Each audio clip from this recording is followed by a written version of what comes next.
거룩하신 하나님 아버지, 언제나 저희들과 함께하여 주시니 감사합니다. 우리가 주님을 알지 못하던 삶을 돌이켜볼 때 그것은 암흑과 같았고 참으로 오늘 찬양한 것처럼 목적도 삶의 의미도 깨닫지 못하고 있었습니다. 주님께서 우리에게 빛을 비춰주시사 주님을 알게 하시고 영원한 하늘의 소망을 주셨사오니 감사합니다. 우리 특별히 거룩한 부활주일에 우리가 다시 한번 말씀을 통해서 주의 부활의 의미를 깨닫기를 원합니다. 살아계신 주님께서 우리에게 말씀하시고 듣는 우리의 귀를 예비하여 주시옵소서. 심히 부족한 종을 주께서 사용하여 주옵소서. 우리 주 예수님의 이름으로 기도하옵나이다. 아멘. 오늘 부활주일입니다. 먼저 옆에 있는 분하고 예수님이 부활하셨습니다. 부활절 인사드리겠습니다. 예수님 부활하셨습니다. 예수님을 따르던 이 제자들, 사실 십자가의 죽음은 전혀 예상하지 못한 일이었죠.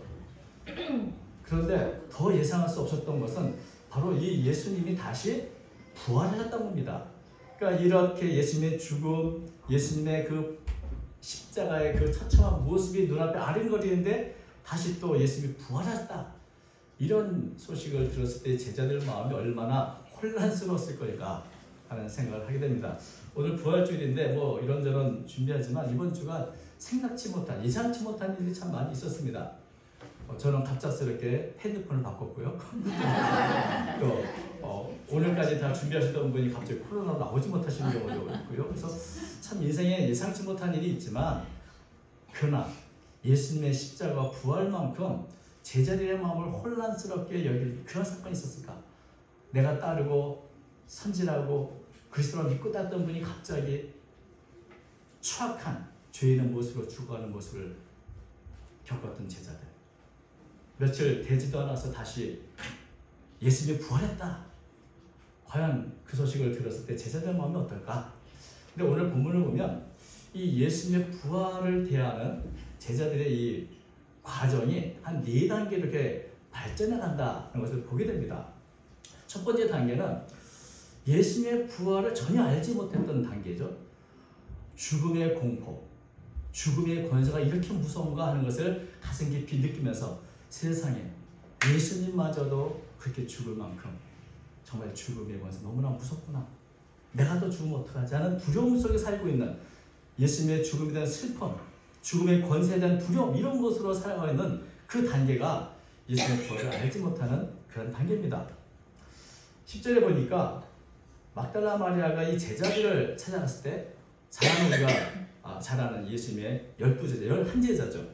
근데 그 모습을 이렇게 기록하고 있습니다. 10절. 마리아가 가서 예수와 함께하던 사람들이 슬퍼하며 울고 있는 중에 이 일을 한다. 그게 어떻다고? 슬퍼하며 울고 있는 중이죠. 지금 예수님이 십자가에 죽으신 지 며칠 지났음에도 불구하고 여전히 너나 할 것 없이 슬퍼하며 울며 있습니다. 정말 어떻게 이제 우리는 해야 되나? 희망도 없이 하루하루 울며 슬픔 속에 살아가고 있는 이런 모습을 보게 됩니다. 엠마오로 같은 두 제자 역시 슬픈 빛을 늘 가지고 있죠. 누가복음 24장 17절 두 사람이 슬픈 빛을 띠고 머물러 섰다. 여러분 가까운 사람이 세상을 떠나는 게 죽음을 경험한 사람들, 우리도 그런 경험이 있지 않습니까? 죽음으로 인한 상실, 그리고 그 상실로 인한 고통과 슬픔, 그것을 쉽게 이겨낼 수 있는 것이 아닙니다. 그 어떤 슬픔보다도 가장 고통스러운 슬픔이죠. 죽음으로 인한 이별, 그것처럼 아픈 고통이 어디 있습니까? 그것은 그 어떤 것으로 위로가 되지 않는 그런 슬픔인 것이죠. 바로 제자들이 이런 슬픔으로 가득했던 것입니다. 첫 번째는 예수님을 알지 못할 때 죽음의 권세에 눌려 공포와 슬픔으로 살아가는 단계죠. 두 번째는 어떻습니까? 두 번째 단계는 예수님의 부활 소식을 들었는데 믿을 수 없는 단계인데 믿지 못하는 단계죠. 왜? 어떻게 죽은 사람이 살아날 수 있어?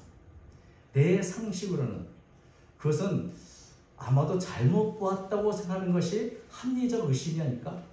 그것은 뭔가 착각하고 있다는 게 합리적인 생각이 아닐까. 이런 것이 우리 보통 사람의 생각 아니겠습니까?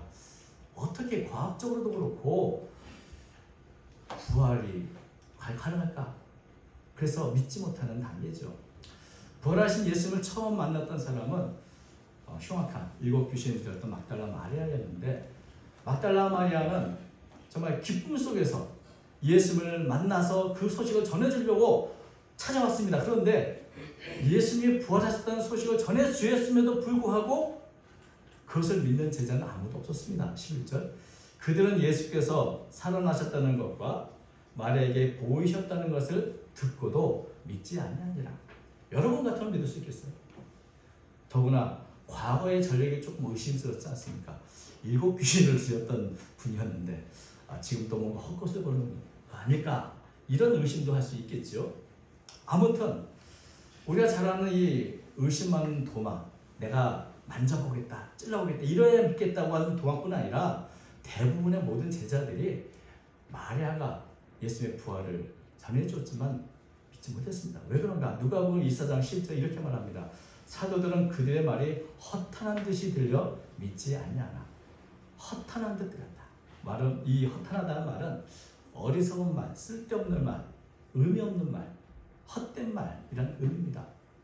그러니까 슬픔이 너무 과하거나 우울증이 심하면 사실이 아닌 것도 사실처럼 여기게 되는데, 마리아가 너무 지금 슬픔에 빠져서 그렇게 참 허탄한 말, 참 헛된 말을 하고 있구나, 이렇게 생각을 했던 것입니다.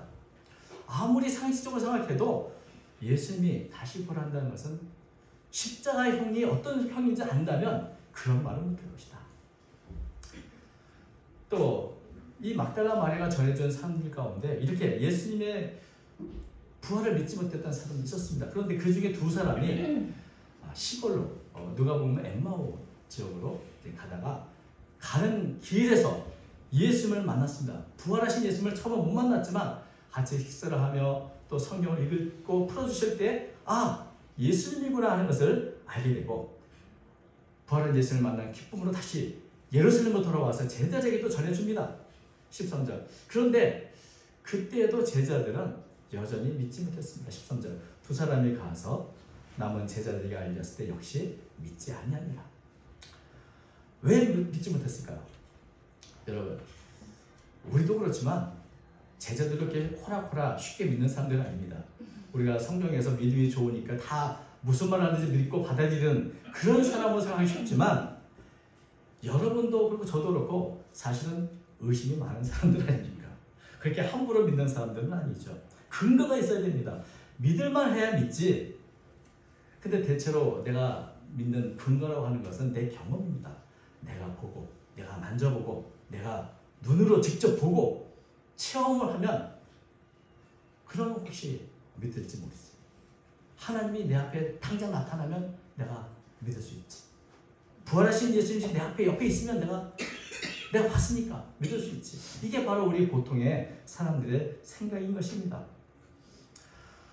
그런데 여러분, 우리가 돌아보면 모든 걸 다 직접 경험할 수 있는 것은 아닙니다. 모든 걸 다 내가 눈으로 보고 내가 직접 만져볼 수 있는 것이 아닌 것이죠. 특별히 역사적인 사건이 그렇습니다. 요즘에는 CCTV도 많이 있고 블랙박스도 많이 있지만 운전을 하다 보면 가끔씩 그래도 목격자를 찾습니다 라고 하는 현수막이 걸려있는 것을 보게 됩니다. 그 현수막 보면 언제 어디서 이런 사고가 났는데 혹시 그 사고를 목격한 분 있으면 꼭 연락을 주십시오. 후사하겠습니다. 왜 이렇게 목격자를 찾을까요? 목격자를 찾아야 사건의 진실을 밝히는 데 굉장히 중요하기 때문에 그렇습니다. 특별히 법정에서 재판을 할 때는 목격자의 증언이 굉장히 중요한 증거가 되는 것이죠. 참 그래서 저도 요즘만 같았어도 예수님 무덤에 CCTV를 설치해서 참 모든 게 확연하게 목격자가 필요 없을 텐데, 그렇지 못했던 옛날이라서 그때 가장 중요한 게 뭡니까? 목격자입니다. 예수님의 부활을 보고 겪은 사람들의 증언, 그들의 기록, 결국 우리는 그것을 통해서 예수님 그 죽은 후에 어떤 일이 나는가를 그나마 가늠해 볼 수 있게 되는 것이죠. 그런데 막달라 마리아 또 시골에 가던 두 제자는 살아계신 예수를 만났다고 목격자로서 증언하는데 아무도 그 목격자의 증언을 믿지 않았습니다. 근데 감사하게도 이런 11제자들에게 예수님이 직접 나오셨죠. 3절. 그것이 바로 부활하신 예수님을 내가 직접 경험하는 단계입니다. 부활하신 예수님은 어떤 한 가지 방법으로 우리가 경험하는 것이 아니라 아주 제자들마다 다양한 경로, 다양한 형태로 그런 예수님을 경험하게 됩니다. 예수님을 만난 경험이 다 다르죠. 막달라 마리아는 그렇게 무덤 밖에서 슬피 울고 있을 때 마리아야 아주 부드럽게 부르신 주님의 음성을 들으며 예수님의 부활하신 예수님을 만난 경험했습니다. 또 시골 나간 두 제자는 같이 길을 갔다가 식사를 하면서 이 부활하신 예수님을 경험을 했고 성경 말씀을 풀어줄 때 가슴이 뜨거워지는 걸 경험도 했죠. 그런데 이 11제자들은 예수님을 어떻게 경험합니까? 호된 꾸지람 속에서 예수님을 경험합니다. 14절. 그 후에 11제자가 음식 먹을 때 예수께서 그들에게 나타나사 그들의 믿음 없는 것과 마음이 완악한 것을 꾸짖으시니 이는 제가 살아나는 것을 본 자들의 말을 믿지 않냐니라. 여러분, 예수님께 꾸지람 듣는 것도 굉장히 귀한 경험입니다. 이거 참 귀한 경험이죠. 제가 이 말을 할까 말까 고민을 했는데 제가 예수님을 처음 믿고 나서 저도 예수님을 보면 믿겠다는 주였습니다. 부활하신 예수님을 어떻게든 보여주면 내가 믿을 텐데 도무지 믿을 수 없다고 하고 어쨌든 내가 밤을 새워서 기도한 적이 있습니다. 한 가지 기도였습니다. 나한테 보여주십시오. 보여주십시오. 그럴 때 새벽녘쯤에 예수님이 저를 꾸지람이라고 할까 아니면 충고라고 할까 이런 음성으로 들려왔습니다. 어떤 음성이에요? 너는 나를 보고야 믿겠느냐? 보지 못하고 믿는 자는 복이 있도다. 저는 그 당시 성경을 이렇게 많이 읽은 상태는 아니었는데 그 말씀이 어디선가 들었는지 내 마음에 들어왔는데 어떤 면에서 내가 눈으로 보는 것이 아니라 내 눈으로 확인해서가 아니라 성경은 하나님의 말씀은 내가 보는 것과 경험하는 것보다 더 진실한 기록이겠다는 그런 믿음이 와서 내가 더 이상 그런 기도를 하지 않고 나는 정말 보지 않고도 믿는 하나님의 귀한 은혜를 받은 사람이구나 하는 생각을 한 적이 있습니다. 여러분, 예수님은 이렇게 다양한 경로 여러분들이 정말 보고 싶을 때 여러분들의 그 마음을 아시고 가장 각색의 모습으로 부활한 예수님을 경험하게 하십니다. 그런데 이 제자들은 꾸지람 속에서 예수님을 경험했습니다. 예수님을 왜 꾸짖었습니까? 꾸짖는 이유가 두 가지였습니다. 믿음이 없는 것. 3년 동안 예수님을 따라다니면 아직도 예수님이 누군지 모르는 거죠.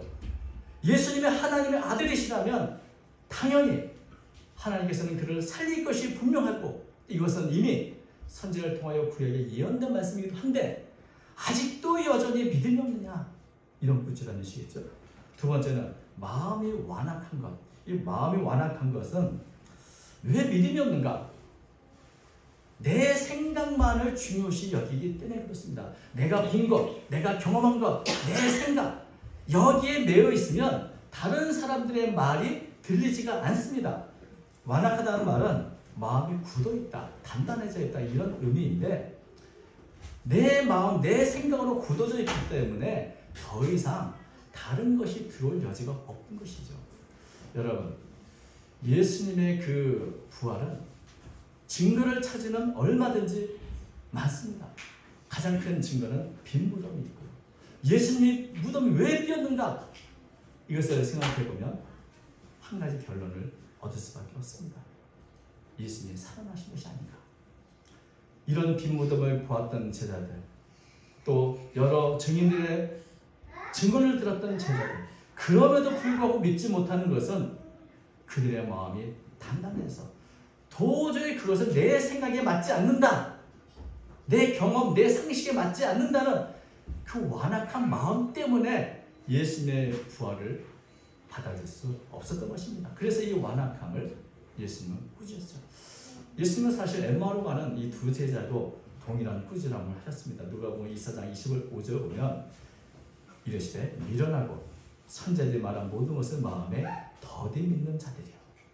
여러분, 우리가 너무 합리적이어서 예수님의 부활을 믿지 못하는 것이 아니라 내 마음이 완악해서 견고하게 굳어 있어서 더 이상 그 안으로 들어올 여지가 없기 때문에 예수님의 부활의 사건을 믿지 못하는 것입니다. 우리가 신실하신 하나님을 안다면, 그 분의 말에 귀를 기울인다면 우리는 예수님의 부활을 우리는 받을 수 있게 되는 것이죠. 그래서 예수님은 이 제자들이 갖고 있는 단단한 마음을 깨뜨리시기 위해서 이게 꾸지람으로 이렇게 교훈을 해 주신 것입니다. 그래서 이제 드디어 이 제자들의 마음이 열려서 네 번째 단계가 뭡니까? 부활하신 주님의 증인의 삶을 살게 됩니다. 어떤 경로로 예수님을 만났고 경험했던 예수님을 만난 모든 사람들의 경험은 결국 이 부활하신 예수님을 증거하는 삶을 살게 되는 것을 보게 됩니다. 예수님의 십자가, 부활을 알지 못할 때 겁에 질려서 도망갔던 이 제자들이, 그리고 슬픔과 두려움 속에 살던 이 제자들이 이제는 온 세계를 향하여 강하고 담대하게 예수님의 부활의 증인이 되는 그런 증인이 된 것을 우리가 보게 됩니다.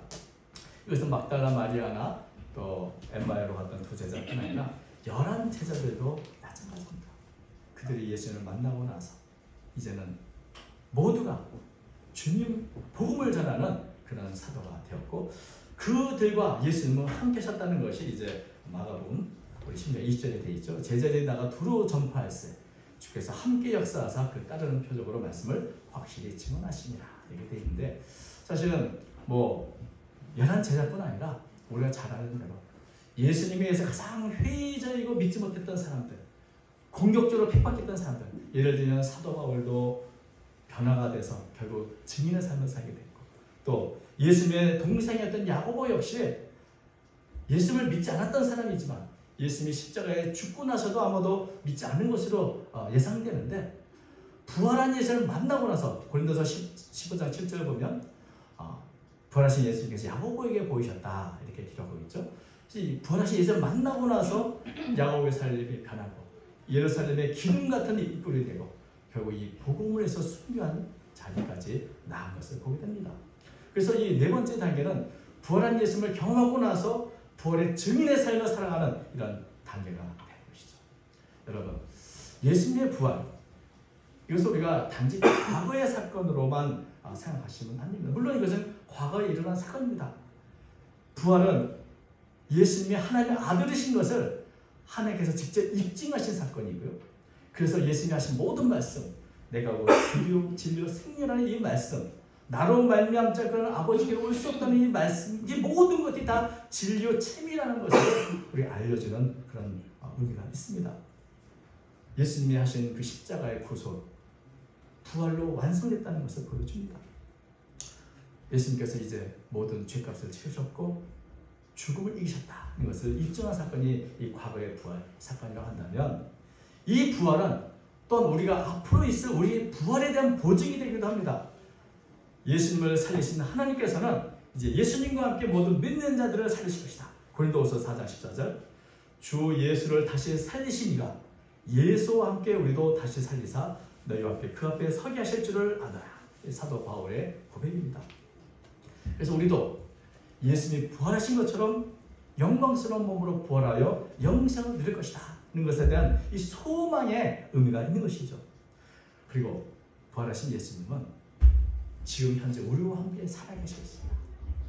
지금 우리와 함께 하신다는 것을 입증하는 것입니다. 지금도 우리와 함께 하신다.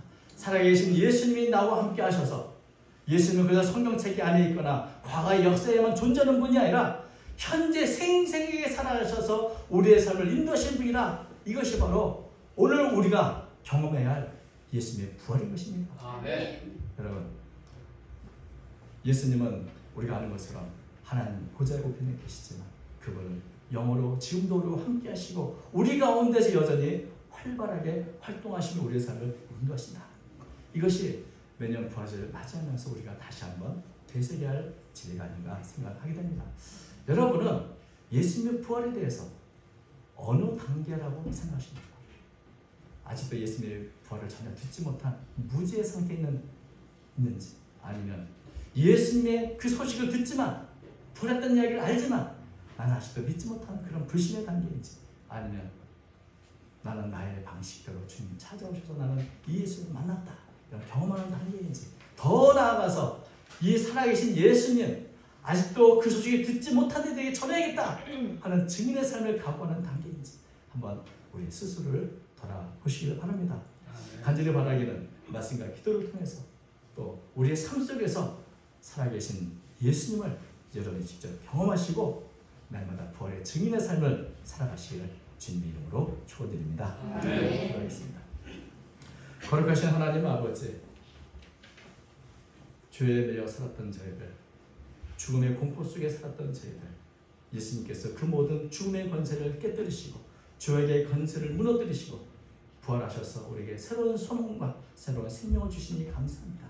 이 믿음으로 날마다 승리의 삶을 살아가는 제가 되도록 인도해 주옵소서.